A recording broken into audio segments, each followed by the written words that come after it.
नमस्कार, स्वागत है आपका प्राइम टीवी में। मैं हूं आपके साथ प्रिया तिवारी। शुरुआत करते हैं बुलेटिन की। देश के बाकी राज्यों की तरह ही यूपी के प्रतापगढ़ में भी भारत बंद का खास असर दिखाई नहीं दिया। शहर के हर इलाके में बाजारें और दुकानें खुली मिली। भारत बंद के बावजूद दुकानदारों ने अपनी दुकानों को खुला रखा। सड़कों और दुकानों पर भी लोगों की आवाजाही दिखी।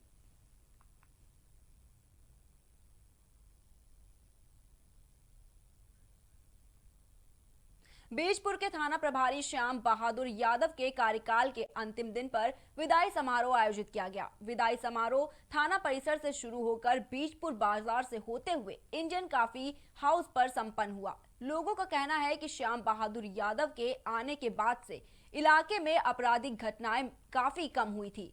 वहीं संदीप उपाध्याय, एररमा धन अग्रवाल समेत एनटीपीसी के अधिकारी मौके पर मौजूद रहे।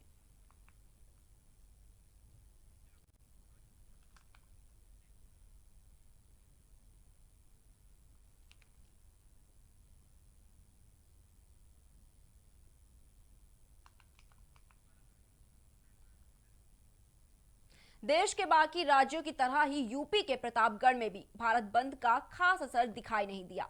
शहर के हर इलाके में बाजारें और दुकानें खुली मिली। भारत बंद के बावजूद दुकानदारों ने अपनी दुकानों को खुला रखा। सड़कों और दुकानों पर भी लोगों की आवाजाही दिखी। हुई डीजल पेट्रोल की महंगाई को लेकर प्रत्येक व्यापारियों ने भारत बंद का आह्वान किया था। इसी को लेकर आज भारत बंद होना था। लेकिन बात करें उत्तर प्रदेश के जनपद प्रतापगढ़ की, तो भारत बंद का कहीं पर भी असर देखने को नहीं मिला है। प्रत्येक व्यापारी प्रतिदिन की भांति अपने दुकान को खोलकर क्रय विक्रय बराबर कर रहे हैं। जनपद प्रतापगढ़ में भारत बंद का अब तक कोई भी असर देखने को नहीं मिला है। प्राइम टीवी के लिए प्रतापगढ़ से प्रेम मिश्रा की रिपोर्ट। जीएसटी में बदलाव के विरोध को लेकर बंद बेअसर रहा। दुकानें पहले भी भांति खुली मिली। आगरा में भी भारत बंद को कई असर दिखाई नहीं दिया। सराफा बाजार से लेकर अन्य सभी बाजार खुली मिली। कई दुकानदारों को बंद के आह्वान का पता ही नहीं चला। इसके अलावा कई लोग बाजारों में घूमते हुए दिखाई दिए।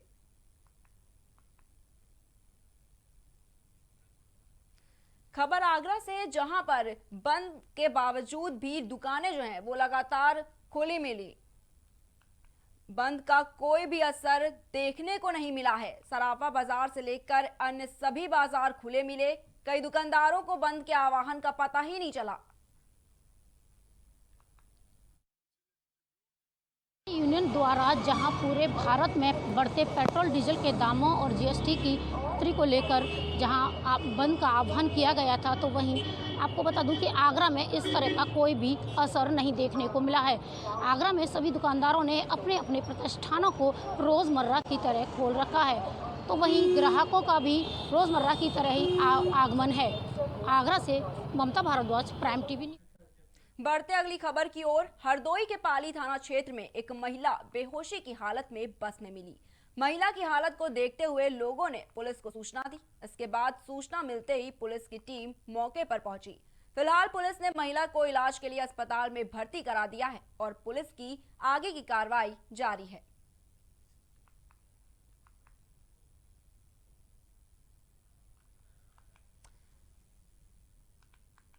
बता दें कि सूचना मिलते ही पुलिस की टीम मौके पर पहुंची। पुलिस ने महिला को इलाज के लिए अस्पताल में भर्ती करा दिया है। इसके साथ ही पुलिस आगे की कार्रवाई में जुटी हुई है। देश भर के व्यापारिक संगठनों सहित कई परिवहन संगठन भारत बंद मना रहे हैं। भारत बंद का असर कई राज्यों में दिख रहा है। यूपी की राजधानी लखनऊ में भी भारत बंद का कोई खास असर दिखाई नहीं दिया। परिवहन संगठन बढ़ते पेट्रोल डीजल की कीमतों के खिलाफ प्रदर्शन कर रहे हैं। इसी बंद के तहत देश भर के बाजार बंद हैं, लेकिन कई दुकानदारों ने अपनी दुकानों को खुला रखा।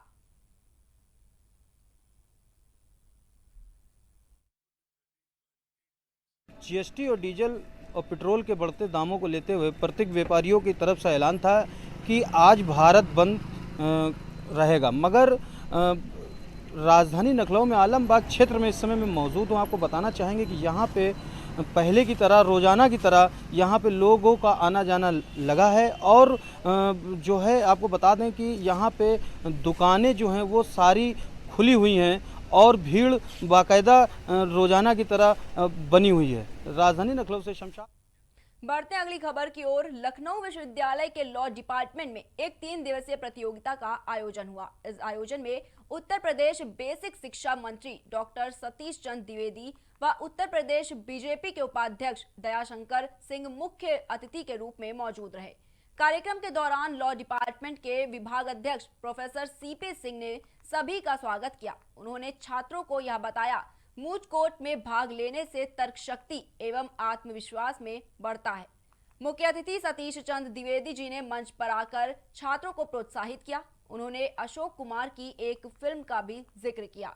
यह भी बताया कि कैसे एक शब्द की व्याख्या से वकालत में हम अपनी तर्क शक्ति को नया आयाम देते सकते हैं। साथ ही सभी स्टूडेंट्स को भविष्य के लिए शुभकामनाएं दी।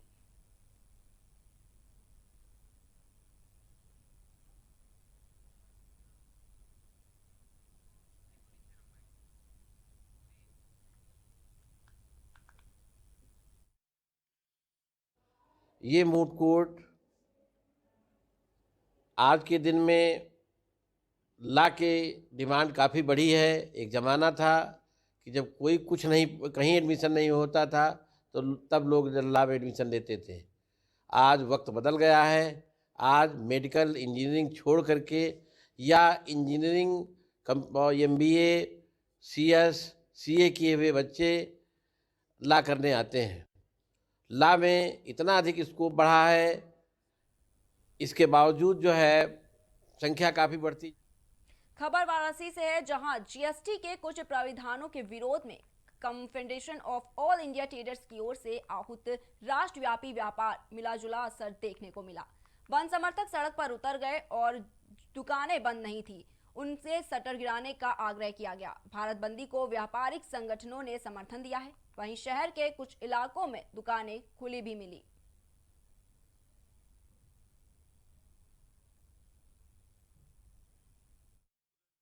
नए GST कानून के विरोध में आज भारत बंद का आह्वान किया गया है। मैं बात करूंगा बनारस की। बनारस PM मोदी के संसदीय क्षेत्र वाराणसी की बात कर रहा हूं। यहां पर आज पूरी तरीके से आप देख सकते हैं कि रोड भी पूरी तरीके से चालू है और पूरी तरीके से यहां सारी दुकानें भी खुली हुई हैं। मॉल की बात कर लिया जाए या किसी भी तरीके से व्यापारियों द्वारा जो भी बंदी की गई है उस पर मैं आपको बता दूं कि यहाँ पर करीब अधिकांश व्यापारी अपनी दुकानों को खोल कर बैठे हुए हैं। उसी दुकान में से एक दुकान यहाँ पर मशहूर है, आपको दिखा दूं कि Anamika coffee and kulfi house है। ये बड़ी नामचीन दुकान है और काफ़ी लोग यहाँ पर गर्मी के दिनों में कुल्फ़ी खाने के लिए आते हैं। यहाँ की कुल्फ़ी बड़ी ही मशहूर है और आइए उनके ऑनर खड़े हुए हैं, आज उनसे बात करते हैं कि क्या है उनकी। भारत बंद का आह्वान अच्छा है, GST का विरोध भी अच्छा है। GST क्योंकि जो 28% 18% ये तो GST नहीं होती है, ये तो सीधे सीधे सरकार एक तरीके से डकैती कर रही है। किसी भी चीज़ पे लगा दे रही, वो आम आदमी के ऊपर बर्डन पड़ता है। जो भी GST ले रहे हैं आप, GST जब भी होना चाहिए 10% से नीचे ही होना चाहिए, उससे ज़्यादा नहीं होना चाहिए। आप समर्थन कर रहे हैं कि नहीं? हम GST के मतलब अगर 10% से ऊपर किसी भी आइटम पे GST लिया जाता तो उसका सीधा साधा विरोध करते हैं। तो विरोध कर रहे हैं, फिर आपने दुकान क्यों खोली? दुकान इसलिए खोल रखी है कि कोरोना काल में जो लॉस हुआ कहीं तो हम जिंदा रहने लायक है नहीं, इसलिए कोरोना काल में खोलना है, मजबूरी है हम लोग की। अगर खाना पीना खाना है, रहना है, कपड़ा पहनना है तो दुकान खोलना मजबूरी है। तो व्यापारियों की कुछ मजबूरियां हैं जो कि उन्हें दुकान खोलने पर मजबूर कर रही है। हालांकि वो विरोध प्रदर्शन कर रहे हैं, विरोध जताते हुए दुकान को खोल करके वो विरोध जता रहे हैं अपना। आइए हमारे साथ एक और लोग हैं, उनसे बात करते हैं। रवि पाठक जी, आप अपनी दुकान खोलकर बैठे हुए हैं, क्या समर्थन कर रहे हैं कि विरोध कर रहे हैं, क्या कर रहे हैं? नहीं, समर्थन भी है, एक तरह से विरोध भी है, लेकिन क्या किया जाए, मजबूरी है। कोरोना काल कभी कर देता है, कभी व्यापार मंडल, कभी GST, कभी नेता, तो आखिरकार व्यापारी किधर जाए? तमाम समस्या है। खोले हैं, सभी लोग खोले हैं दुकान इधर। तो ये खोल करके अपनी दुकान का, अपनी बच्चों के लिए दुकान खोले हैं। वीडियो जर्नलिस्ट जमील अहमद के साथ आफ्ताब आलम, प्राइम TV, वाराणसी। आजमगढ़ के जाफरपुर में ARTO कार्यालय के बाहर मारपीट का मामला सामने आया है। बताया जा रहा है कि यात्री कर अधिकारी राजेश सिंह कुशवाहा के कार्यालय में घुसकर एक वकील और उनके साथियों ने मिलकर हाथापाई की है। पता चला है कि अधिवक्ता विपिन सिंह अपने साथियों के साथ एक क्लाइंट के काम के सिलसिले से ARTO ऑफिस गए थे, लेकिन जब अधिकारी ने उनका काम करने से मना करा तो उन्होंने वहां हंगामा करना शुरू कर दिया। मारपीट में अधिकारी राजेश सिंह की आंख पर काफी गंभीर चोट आई है। वहीं पुलिस ने वकील समेत उनके 3 साथियों पर मारपीट का मुकदमा दर्ज किया है।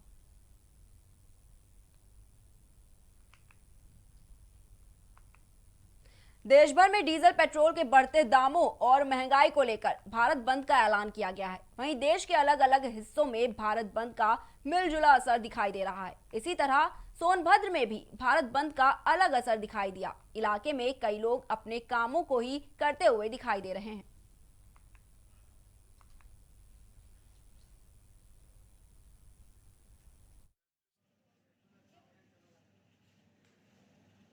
डीजल पेट्रोल की मूल्य की वृद्धि एवं जीएसटी संशोधन के लिए भारत बंद का आह्वान किया गया था, लेकिन सोनभद्र में भारत बंद आह्वान का कोई भी असर नजर नहीं आ रहा है।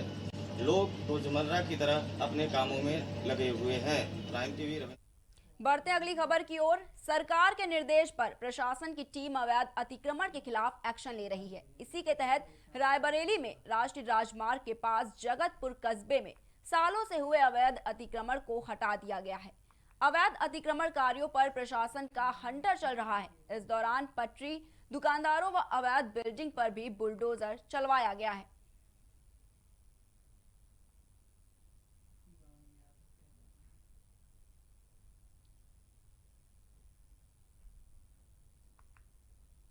देश भर के व्यापारिक संगठनों सहित कई परिवहन संगठन ने आज भारत बंद किया। यह बंद आज शाम 8 बजे तक लागू रहेगा। बंद का असर कई राज्यों में दिख रहा है। कई जगहों पर व्यापारी संगठनों ने विरोध प्रदर्शन भी किया है। इसी कड़ी में रायबरेली में भी प्रदर्शन जारी है, लेकिन शहर के कई इलाकों में भारत बंद का मिला जुला असर दिखाई दिया। कुछ जगहों पर दुकानें भी खुली नजर आई।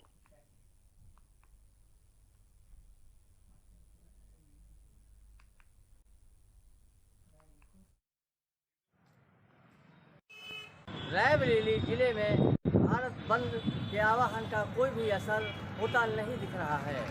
लोग रोजमर्रा की तरह आ जा रहे हैं और सभी दुकानें खुली हुई हैं।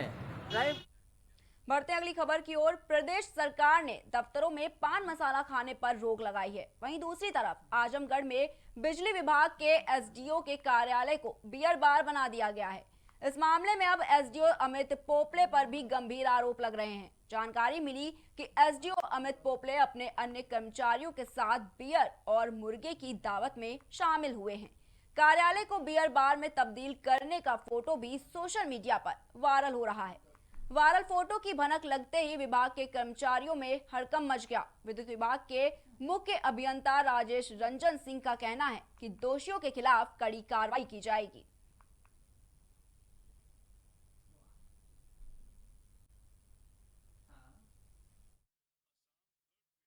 इसके बारे में मुझे पूर्व में कोई जानकारी नहीं थी, आप लोगों द्वारा ही पता लगा है और मैं इसे जांच कराता हूं कि कौन कौन लोग थे वहां पे। उनके खिलाफ जो है सख्त कार्रवाई की जाएगी। सार्वजनिक स्थलों पर खासकर दफ्तरों में तो ये कार्य हरगिज नहीं होना चाहिए। नहीं, बिल्कुल जायज़ नहीं है, ये बहुत नाजायज़ है और इसको मैं जाँच कराता हूँ एसडीओ थे कि नहीं थे वहाँ पर ना, कौन कौन लोग इसमें शामिल रहे हैं और ये बहुत ही गलत है। ये बर्दाश्त के। बॉलीवुड के मशहूर लेखक और आजमगढ़ के निवासी इम्तियाज हुसैन अपने पैतृक घर पहुंचे हैं। शाहरसा गांव के निवासी इम्तियाज हुसैन हर साल फरवरी में परिवार समेत अपने गांव आते हैं। इस दौरान उन्होंने हाल ही में रिलीज हुई कागज फिल्म पर कहा कि इस फिल्म की कहानी आजमगढ़ के लाल बिहारी को देखकर बनाई थी। हालांकि डायरेक्टर ने इसमें कुछ फेरबदल किए हैं। इम्तियाज हुसैन ने परिंदा, वास्तव और अस्तित्व जैसी मशहूर फिल्में लिखी हैं और कई मशहूर टीवी प्रोग्राम में ज्यूरी की भूमिका भी निभा चुके हैं।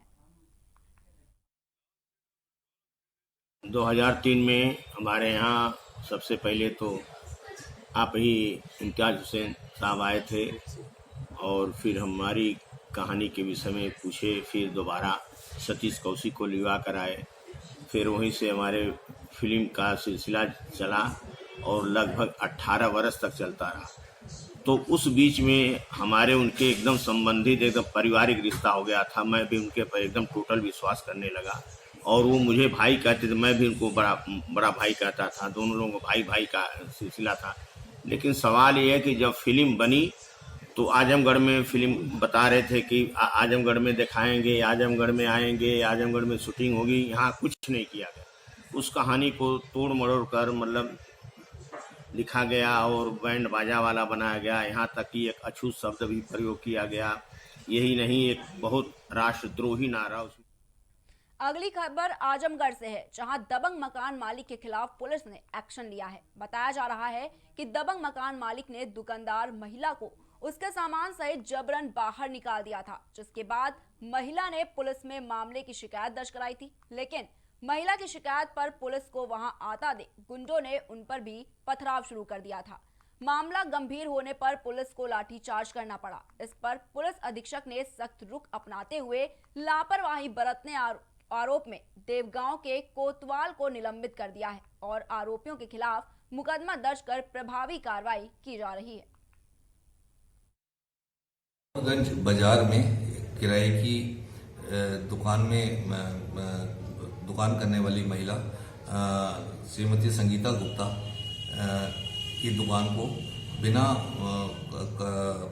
प्रॉपर कानूनी प्रक्रिया पूरी किए कल उसका सामान वहाँ के जो किराया दुकान के मालिक हैं, बाजार के मालिक हैं, उनके द्वारा उसका सामान सड़क पर निकाल कर फेंक दिया गया था। इस संबंध में मेरे द्वारा तत्काल प्रभारी निरीक्षक देवगांव संजय यादव को मौके पर भेजा गया था और उनसे इसमें उचित कानूनी कार्रवाई करने के लिए कहा गया था।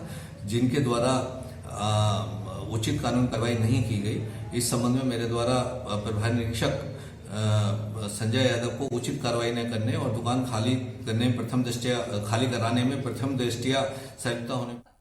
औरैया के नारायणी मंडपन में 124 जोड़ों का सामूहिक विवाह कराया गया। मुख्यमंत्री सामूहिक विवाह योजना के तहत यह कार्यक्रम हुआ है।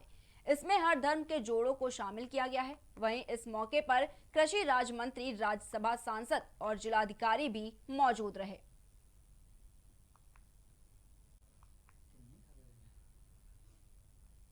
Confederation of all India traders ने जीएसटी की खामियों और ई कॉमर्स से संबंधित मुद्दों के खिलाफ भारत बंद का आह्वान किया है। अधिकतर राज्यों में बंद का मिलाजुला असर देखने को मिला है। यूपी और राजस्थान में इसका असर देखने को नहीं मिला है। कई व्यापारी संगठनों ने इससे दूरी बना ली है। लगातार पेट्रोल और डीजल के दाम भी बढ़ रहे हैं और महंगाई भी आसमान छू रही है। इस सभी चीजों को लेकर लखनऊ में हमारे संवाददाता ने व्यापारिक संगठन और लोगों से बात की। आपको बता दें कि पेट्रोल और डीजल की महंगाई से लोग बहुत परेशान हैं। ट्रांसपोर्ट नगर के लगभग 400 लोगों ने हड़ताल कर दिया है और डीजल और पेट्रोल की महंगाई की वजह से लगभग 40,000 ट्रकों को रोक दिया गया है। उनका कहना है कि महंगाई की वजह से मैं अपनी ट्रकें जो हैं वो सड़क पे नहीं चलने दूंगा और डीजल और पेट्रोल की महंगाई को जब तक कम नहीं किया जाएगा, जब तक ट्रक जो है वो सड़क पे नहीं चलेगी।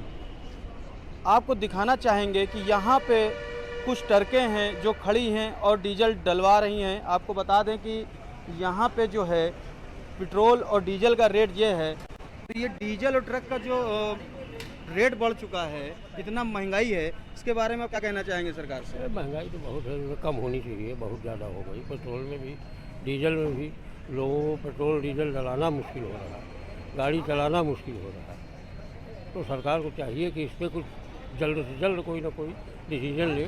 सरकार से हम कहना चाहेंगे यही कि डीजल पेट्रोल इतना जो महंगा कर रहे हैं तो मोटर मालिक तो ख़त्म हो जाएंगे, ठीक है। व्यापारी डीजल महंगी तो मतलब हर चीज़ महंगी, मतलब डीजल बढ़ा दे, किसानों का खेती का डीजल नहीं होता, मतलब जो सिंचाई करते हैं उसका भी नहीं होता है, ठीक है। डीजल महंगा होने से मतलब हर चीज़ महंगी हो जाएगी। ड्राइवर तनख्वाह नहीं दे पा रहे हैं, ठीक है। जो है माल है, जो व्यापारी हैं वो जो है मतलब भाड़ा बढ़ा नहीं रहे हैं, गाड़ी कैसे चलेगी? हमारे कहने मतलब ये अभी लोगों का कहना है ट्रांसपोर्ट नगर के लगभग 400 लोग हड़ताल पे बैठे हुए हैं, जिसके कारण जो है लगभग 40,000 ट्रकें जो हैं वो सड़क पे नहीं चलने देंगे। तो इसके लिए आपका क्या कहना है कि ये सही काम है कि? ये बहुत सही है। ये जो है ये सरकार ऐसे अगर रही तो जो है सब व्यापारी मीडियम मध्यम वर्ग जो है सब रोड पे आ जाएगा। ये अब ये बताइए, पहले जो डीजल डलाते थे इससे जो है लाभ काफ़ी दूरी आप जो तय करते थे, अब डीजल डलाने से क्या एवरेज निकल रहा है, क्या नुकसान हो रहा है?